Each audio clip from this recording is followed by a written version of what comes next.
ඔන්න මිස්ටර් දනුගේ මේ birthday surprise cake එක ඕඩර් කරේ එක් ආදරණීය අම්මා කෙනෙක්ගේ ලොකු පුතා සහ එයාගේ වයිෆ්. ඒ ආදරණීය අම්මගේ පුත් මිස්ටර් දනුට කිව්වේ අද වගේ දවසක තමයි මගේ රත්තරන් අම්මව මෙලොවට බිහි වුණ දවස කියලා. එහෙනම් මිස්ටර් දනුට බාරයි අද මගේ අම්මගේ බර්ත්ඩේ සර්ප්‍රයිස් එක කියලා. ඔන්න එහෙනම් මිස්ටර් දනු සූදානම් ඒ ආදරණීය අම්මව සර්ප්‍රයිස් කරන්නයි. එහෙනම් ඔයාලත් එන්න ඒ අම්මව සර්ප්‍රයිස් කරන විදිය බලන්න.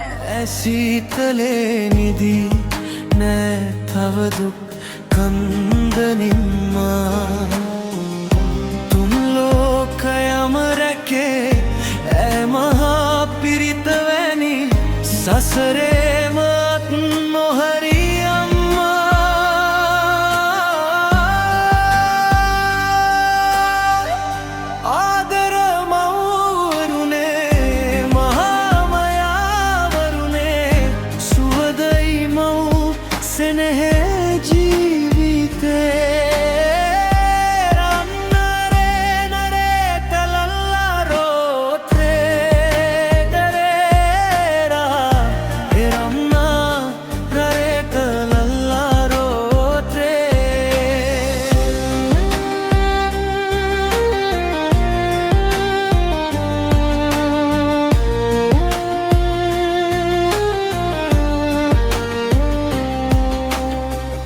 අපි හඳා මැරි මැරි ගිනි හංගා කුසයට නින්දා ඉවසන්නේ රන්හිරුසේ මෙතියුග නොම වැසු දරුදුක කෑගසා අඳුරේ විරියද